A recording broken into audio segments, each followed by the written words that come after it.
Hey, I'm Kamali, taking you through the stories people are talking about and sharing around the world on NewsFeed today.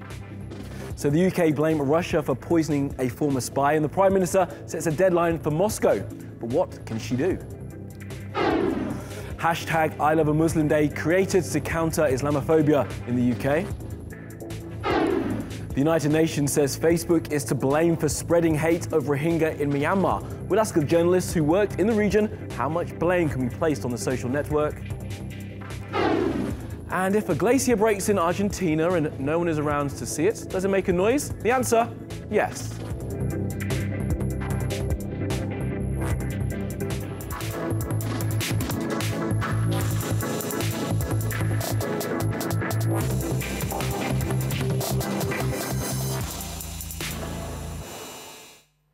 All right, at the top of the news feed, the British Prime Minister has given Russia an ultimatum. Tell us what you know about the poisoning of that Russian spy, or what?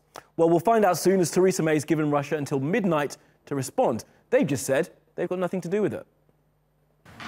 It is now clear that Mr. Skripal and his daughter were poisoned with a military-grade nerve agent of a type developed by Russia. Russia's record of conducting state-sponsored assassinations, and our assessment that Russia views some defectors as legitimate targets for assassinations, the government has concluded that it is highly likely that Russia was responsible for the act against Sergei and Yulia Skripal. Now, a key part of Ms. May's speech was when she said that either Russia was behind the attack or that they lost control of their chemical weapon. Either way, Ms. May has established a basis for her blame. So what might she do now? Sarah's been looking at her options. Well, there's plenty of options when it comes to punishing Russia. Number one, I guess you could kick the diplomats out, perhaps even starting with the Russian ambassador himself. Now, it's tough talk, but not everyone thinks it's a great idea. Of course, there is this argument you should keep engaging with Russia, particularly diplomatically, and particularly over things like Syria and the Ukraine. Option number two is you could take a swipe at Putin's mates, his rich mates. Plenty of oligarchs here in London with big mansions, big cars in big garages. Perhaps you could lock them out, but they do bring a lot of money into this city, so that would be a double-edged sword as well. Another option, this is getting a lot of legs lately, is perhaps boycotting the World Cup, the Football World Cup in Russia. Even on the front page of one of the papers today saying, how can we go anymore? And it originally started off as being talk that perhaps just the dignitaries and officials wouldn't go, but now there's even talk that perhaps the English team itself shouldn't go. Now, I don't know how that's going to fly. This is a pretty football-mad country, so I don't think that's actually an option either. And then, of course, there's the idea of increasing sanctions. It's a tricky one, though, for Theresa May, because it's the EU that places the sanctions on Russia for the UK on behalf of the UK. They've already got some sanctions. If you wanted to increase them, well, then Theresa May has to get all her buddies in Europe on board as well. That's going to be particularly tough because, of course, they're all fighting over Brexit at the moment. So she's got some pretty tough decisions to make, but she needs to look strong because she's been accused in the past of going soft on Russia. This is a real test for her.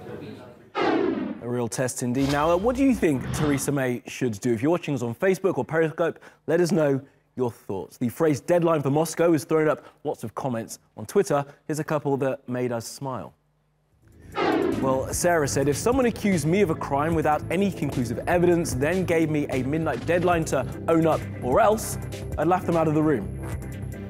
And Barry said, deadline for Moscow, eh? I wonder what the Maybot will do come midnight. Shake her fist in a vaguely easterly direction and shout, Putin! All right, for some more, let's talk to Kieran McGuire. He's a sports finance specialist from the University of Liverpool. Kieran, thanks for joining us. So, picking up from what Sarah said, some of the papers suggesting there may be a boycott coming of the World Cup. Are there any legs in that? Absolutely none. There's no desire from the English Football Association. There's no desire from the fan base. And there's no desire from the media either, because what are they going to do over the summer if they're not going to report back on the World Cup? So it seems to be sort of politically motivated, and a few editors of newspapers who have got no interest in football themselves who are pushing on this particular story. Absolutely. I mean, is there anything, do you think, World Cup related that they could do to show their displeasure? There was talk of maybe Prince William not going to the opening ceremony and stuff like that. Well, if they do things of that nature, it's going to be pure tokenism. the Russian media, they're not even aware of the Prince Harry attending or non-attending. It won't make any ruffles as far as the rest of the countries attending is concerned. So unless there's a coordinated boycott, I can't see anything happening at all. And there's certainly no desire from other FIFA countries. They see this as a private dispute between the UK and Russia.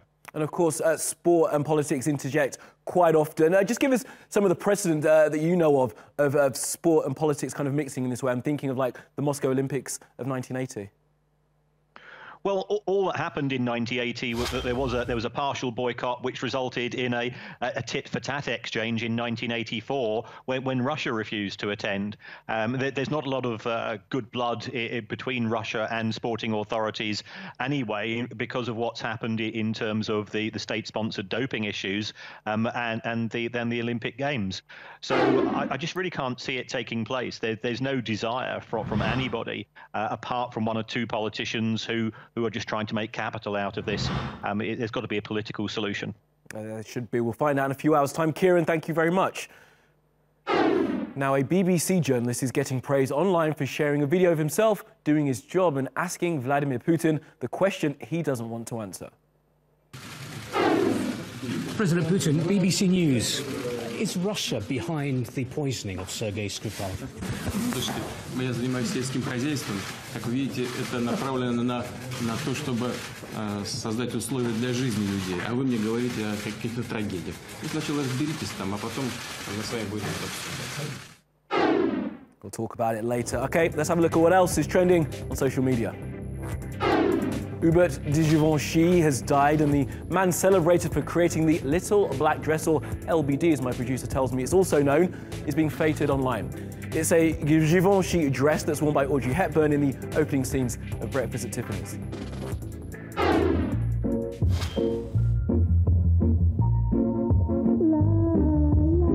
And Bey and Jay are going on tour again. Jay-Z and Beyonce have announced a bunch of dates for the On The Run 2 tour. These are the pictures released to promote it, and they're playing Europe and North America, but are yet to announce any Africa or Asia dates.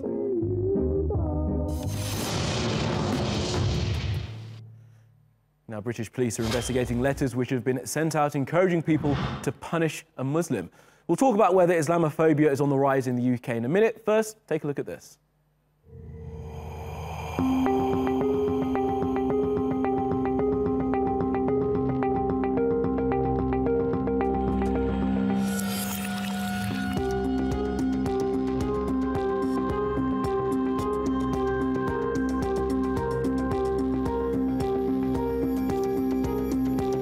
Happening in a bubble or a vacuum.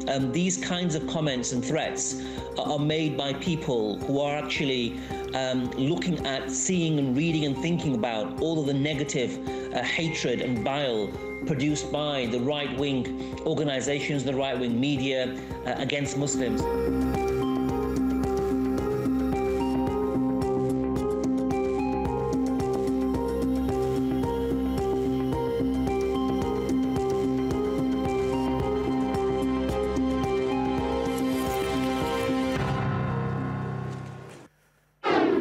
All right, well, let's talk to Shabab Adris. He's from MEND.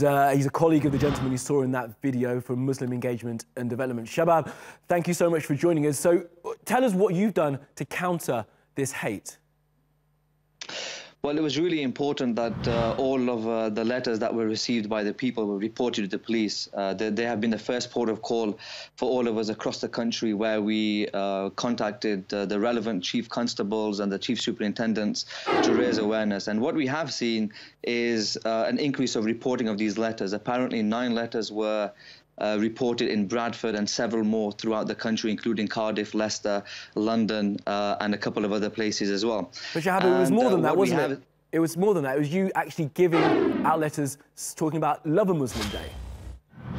Well, we countered that in one way. We had a multi-pronged approach. We had to make sure that the local authorities are communicating with the public and reassuring them for their safety as citizens. But of course, in the midst of things, personally, we thought about how do we counteract this. So we created Love a Muslim Day instead. And as you can see on your screen right now, we totally twisted on the wording that was on the original one. And our upbringing as Muslims has been to be kind and loving and compassionate. And we tried to twist it, and it seems like it's gone viral, which has been fantastic. OK, and finally, what else do you have planned for that actual day of April the 3rd? Well, we haven't, but if we look at Twitter, for example, we see a lot of people who are not Muslim saying, I'm going to buy someone a cup of coffee. Some people are saying the Hajj trip is a little bit expensive, but I'm sure we can throw some flowers on some people. But we're getting a really good response by those who are not Muslim, who are now beginning to engage proactively with the Muslim communities across the country. Yeah, Shahab, thank you very much for joining us.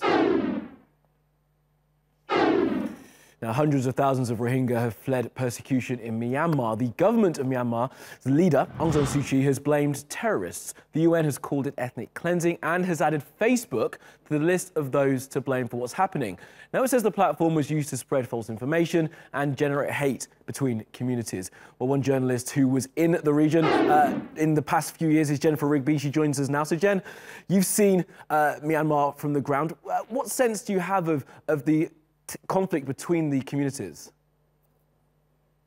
Yeah, I mean, if you're talking about the situation in the real world, it's obviously horrific, and it's been in the headlines, you know, for days. Hundreds of thousands of Rohingya have fled to Bangladesh. But if you're talking about Facebook, you know, Facebook basically is the internet in Myanmar for a lot of people. You know, companies have Facebook pages rather than their own websites. And so everything that's on Facebook reflects quite a lot of what's happening in the real world. And the sad thing about that is a lot of the hate speech that you see on Facebook reflects a lot of the opinion in Myanmar. You know, a lot of people there believe that the Rohingya are illegal immigrants, they believe that they're terrorists, and that there hasn't been this sort of massive outcry that we've seen internationally about this violence in Myanmar. No, there certainly hasn't, and obviously Aung San Suu Kyi's been kind of quiet. But the UN blaming the social network, blaming Facebook. Do you think Facebook can take any blame themselves? I think there's an extent to which you can blame Facebook for what's on its platform, but the problem for them, you know, is it's so widespread, and there's 30 million users of Facebook in Myanmar or more, and there's a lot of people on there spreading a lot of things. You know, Facebook has taken some action. They banned a kind of hardline Buddhist monk who has had a lot of hate speech spread a lot of hate speech on Facebook before in January, but they can't tackle everything. You know, I think they can take some steps, but really the blame here is not on Facebook as a platform. It's for me more on, you know, the people who are doing the violence, the government who are letting the violence happen, the military who are leading this horrific campaign. Absolutely. OK, Jennifer, thank you for joining us. Well, let's go around the world now for some other top stories you need to know this Tuesday. The pilot of a helicopter that crashed in New York has reportedly said a passenger's bag may have been to blame. 5 people died in the incident. Richard Vance, the pilot, was the sole survivor and told investigators that a bag may have struck the fuel shut-off button, cutting power to the engine. The murder of a journalist and his fiancée shocked many in Slovakia. Jan Kuciak had been investigating Italian mafia links with his nation's government and was killed before he could publish. Now a junior minister in the government and a key ally of the Prime Minister, Robert Fico, has resigned under pressure. And the Terminator is coming for the big oil companies. Arnold Schwarzenegger says he plans to sue firms for, in his words, knowingly killing people all over the world. He said all this during a discussion at the South by Southwest Festival. I'll wait until court papers are filed to see if this story will be back. The Church of Scientology has billions of dollars, some very famous followers, and now its own TV channel. The religion was created by L. Ron Hubbard in the 50s as a self-help program. Its channel will air online via their website and various IPTV platforms.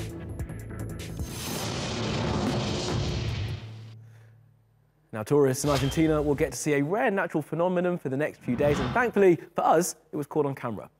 An ice bridge has broken off the Perito Moreno glacier. Now, something like this happens only every few years. The giant glacier covers 250 square kilometers and it's advancing into a lake. And as it moves forward, it intersects with a river, forming an arch. The river water then eats away at the ice, and eventually, this happens, as you saw. All right, well, that's all from the NewsFeed team. You can reach me on Twitter all the time. I'm at Kamali Melbourne. Find us on YouTube and on Facebook. Make sure you subscribe and follow. I will see you tomorrow.